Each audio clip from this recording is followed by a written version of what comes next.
Assalamualaikum warahmatullahi wabarakatuh. Om Swastiastu, Namo Buddhaya, salam kebajikan, salam sejahtera bagi kita semua.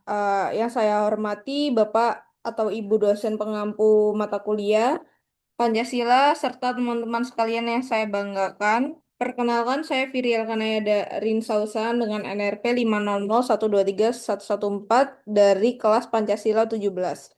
Pada kesempatan kali ini, saya akan mempresentasikan sekaligus mereview artikel yang saya buat dengan judul Aktualisasi Nilai Ketuhanan Yang Maha Esa melalui Toleransi antarumat yang beragama dalam kehidupan bersama di lingkungan kos mahasiswa.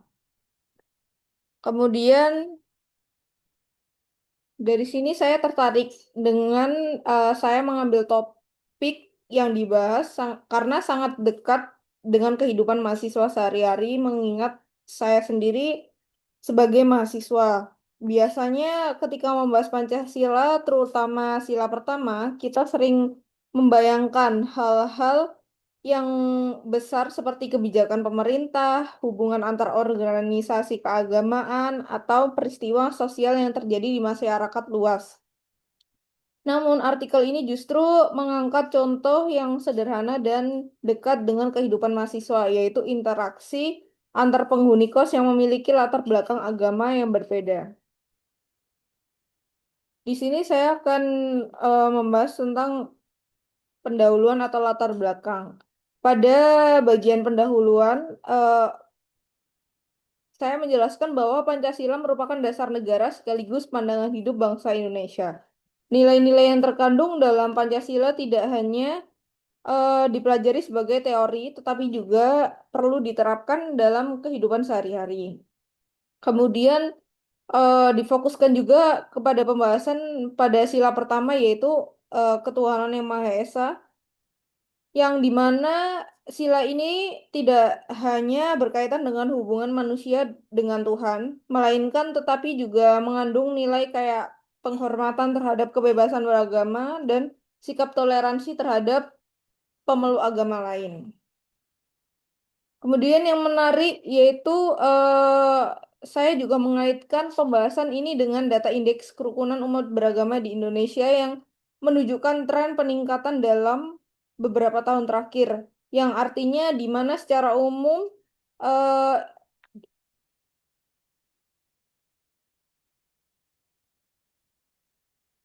tingkat toleransi masyarakat Indonesia itu menunjukkan perkembangan yang positif. Namun di sini saya berpendapat bahwa data tersebut masih bersifat umum sehingga perlu untuk dilihat bagaimana bentuk toleransi itu diterapkan dalam kehidupan sehari-hari.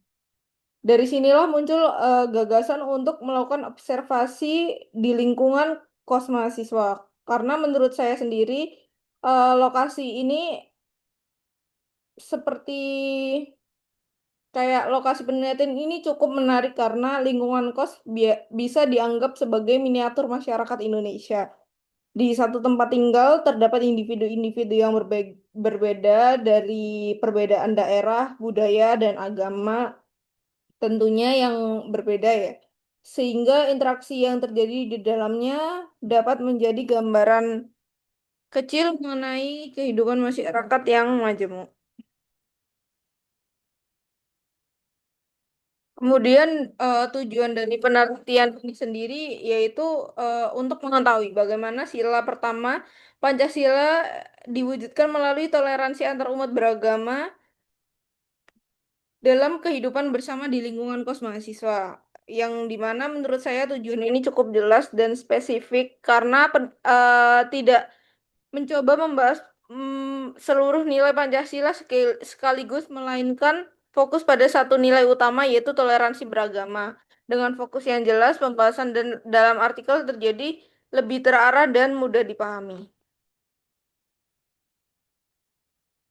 Kemudian yang kedua yaitu tinjauan pustaka. Pada tinjauan pustaka ini menjelaskan beberapa konsep dasar yang menjadi landasan penelitian. Jadi yang pertama itu di sini menjelaskan mengenai Pancasila sebagai dasar negara dan Pancasila hidup bangsa. Dalam bagian ini juga dijelaskan bahwa Nilai-nilai Pancasila harus harus diwujudkan dalam perilaku nyata masyarakat. Kemudian yang kedua yaitu makna sila pertama Pancasila, di mana di sini dijelaskan bahwa sila pertama mengandung beberapa nilai penting seperti kepercayaan kepada Tuhan Yang Maha Esa, kebebasan menjalankan ibadah sesuai agama masing-masing, tidak memaksakan agama kepada orang lain, serta membangun toleransi dan kerjasama antar umat beragama. Yang dimana nilai-nilai yang terkandung dalam sila pertama yaitu yang pertama percaya dan takwa kepada Tuhan Yang Maha Esa sesuai dengan agama dan kepercayaan masing-masing. Yang kedua menghormati kebebasan menjalankan ibadah sesuai dengan agama dan kepercayaan masing-masing. Ketiga tidak memaksakan suatu agama atau kepercayaan kepada orang lain. Keempat membina kerjasama dan toleransi antar umat beragama maupun antar umat dengan kepercayaan yang berbeda. Kelima, mengembangkan sikap saling menghargai demi terciptanya kerukunan hidup bermasyarakat.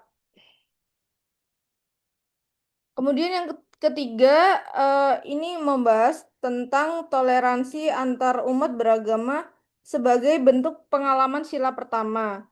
Yang mana dari bagian ini saya memahami bahwa toleransi bukan berarti mencampur adukan ajaran agama, melainkan menghormati hak setiap orang untuk menjalankan keyakinannya. Dan menurut saya, bagian tinjauan pustaka ini cukup membantu karena memberikan dasar teori yang nantinya digunakan untuk menganalisis observasi.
Kemudian selanjutnya yang keempat, implementasi nilai sila pertama dalam kehidupan bersama.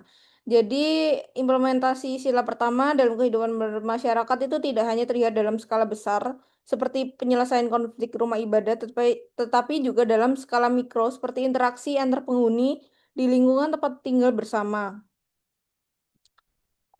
Kemudian lingkungan kos ini juga sebagai tempat tinggal yang mempertemukan individu lintas agama dan budaya, menjadi salah satu ruang sosial yang relevan untuk mengamati bagaimana nilai toleransi tersebut benar-benar dipraktikkan dalam kehidupan nyata, bukan sekedar wacana.